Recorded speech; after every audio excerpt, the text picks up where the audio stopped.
Uber drivers. What was the creepiest passenger experience you've ever had? I'm an Uber driver, and one of my passengers invited me into their home. I've seen a lot of things as an Uber driver, questionable things. I thought that having a foot job while driving was the worst, but after what happened today, I think I'll be quitting for good. I have 2 kids that I need to take care of since their father, Demetrius, went to go grab milk at the store for a good 7 years now. I work as a teacher during the day and would drive for Uber as soon as the school day ended. I try to accept as many rides as I can for as long as I can. I wish I never accepted that last ride. It was around 10 p.m. when I got the notification for a booking. The drop-off location struck me as odd, but I didn't think much of it at the time. A tall, slender woman settled herself in the back seat. She was gorgeous, short brown hair, impossibly perfect bone structure, and the brightest green eyes I'd ever seen on a human being. She looked to be in her mid-20s. I greeted the woman as she entered the car. "Good evening, Lauren, right?" "Yes. And you, dear?" "Yasmin." "Yes." She asked me in a tone that sounded far beyond her years. "I'm sorry. Your name, dear?" My passengers rarely asked me for my name. "Yes. Nice to meet you." "Likewise, Yasmin," she responded. She a few times during the ride and asked me about my life. Then she asked me about my kids. I was starting to get a strange feeling about Lauren. It was odd to me that she was asking me about my kids in the way that she was. My passengers didn't normally converse with me, and when they did, they would mostly talk about themselves. Then again, I could have just been overthinking. I had to take a really massive shit. There was no way I could hold it until I got back to the city. As much as Lauren creeped me out, I couldn't just shit my pants. So I swallowed up all my courage, like come and asked her,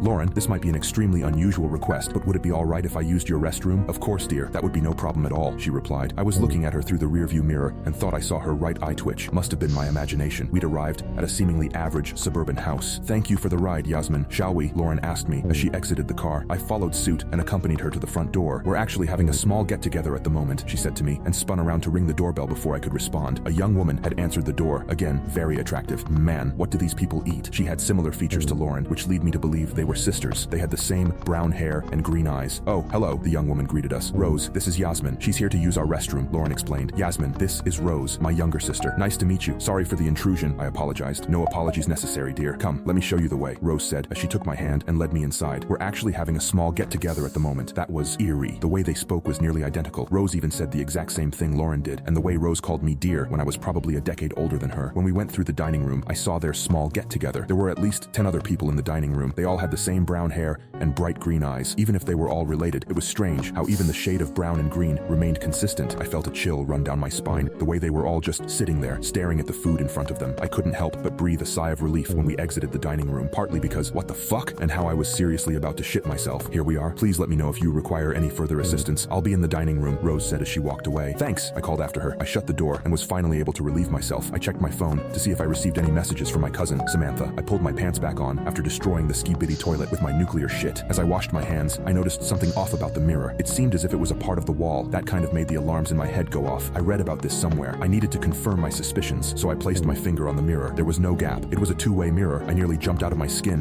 when I heard a knock on the door. "Yasmin, is everything all right in there?" I heard Rose ask me from the other side of the door. Yeah, sorry, be out in a sec," I told her. I looked away so that my back was facing the mirror and shot Samantha a text message. I told her to call me if I didn't get to call her first within the next 15 minutes. I put my phone back in my pocket and walked out into the hallway where Rose was waiting. "We were wondering if you would like to join us," she smiled at me. It was unsettling, as if she was up to something. It was like I could almost see it in her eyes, something behind them that I couldn't explain. I felt conflicted, like I wanted to get the hell out of there, but I was also extremely curious. "No, I shouldn't. I have to get home. It's getting late," I replied. "It'll just be for a bit," she said, as she took my hand once again and led me toward the dining room. The only empty seats were beside Lauren, so I decided to sit next to her. Rose took the other empty seat beside me. "You're too kind, dear. Isn't she just lovely?" Everyone in the room nodded along and agreed with Lauren. Some of them even decided to throw in their own compliments. I was confused because my statement was fairly neutral. "You should eat, dear, lest the food gets cold," the man who sat across me suggested. I looked at the plate in front of me. It was a relatively normal meal: mashed potatoes, roast chicken, and some steamed vegetables. I looked at everyone else's plates and realized that they had been untouched. "What about you guys? Aren't you going to eat too?" I asked hesitantly. "Yes, of course, but we believe the guest should do the honor of starting us off," another man stated. I took my fork and picked up a piece of chicken, but my phone rang, saved by the bell. "I'm sorry, let me just take this phone call. You guys can eat ahead," I said as I started to get up. "That won't be necessary, dear. We don't mind if you take the call here." Rose took my hand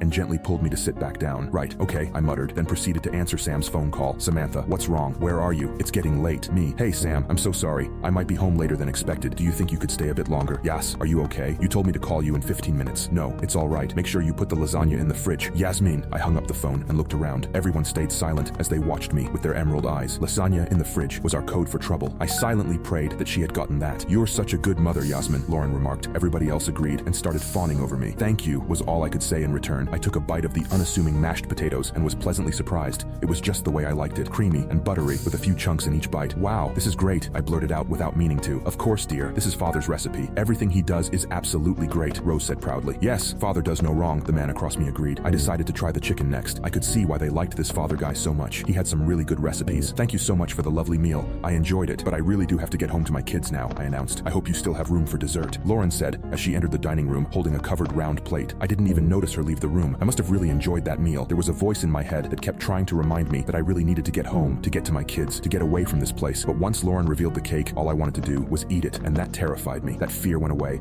As soon as I dug into my slice of cake, it was divine. I must have finished the whole thing in one bite. It was literally the perfect chocolatey cake. Each layer was moist, yet still retained its fluffiness, and the chocolatey ganache was to die for. It's getting late, dear. Maybe you should stay the night, Rose suggested. No, I needed to get away from this place, and whatever the hell was going on here. I had to take my kids to school in the morning. Sam was waiting for me. She probably wanted to go home too. That sounds like an absolutely great idea, dear, I responded. I had no idea why I said that. Rose's smile turned sinister, as if all the grace and innocence had left her face, like she had a mask on the entire time and had finally revealed what was underneath. Her voice remained sweet when she said, I'm sure Father would think the same way as well. She led me to the guest bedroom and said goodnight to me, that she would see me in the morning, all the while having that menacing grin on her face. Once she shut the door, something snapped in me as if I had just woken up. I checked my phone and saw that I had a dozen messages and a few missed calls from Samantha. One of her messages stated that she called the police and that they were on their way. I sighed in relief. Everything was probably going to be fine. The Uber app had the info of where my last drop-off location was, and the cops were going to arrive any minute. I decided to have a look around the bedroom while waiting. Maybe there was something I could use as a weapon in case they tried anything before the police arrived. On the wall behind the bed, there was another large painting of the man they called Father. I still felt the same way about him when I saw the first painting. I was almost sad. This place was probably going to get busted and shut down or something. I looked at the wall across the bed, and there was a mirror that looked to be a part of the wall. Just as I was about to do the two-way mirror test again, I caught a glimpse of my reflection. What I saw made my blood run cold. My eyes, they were turning green.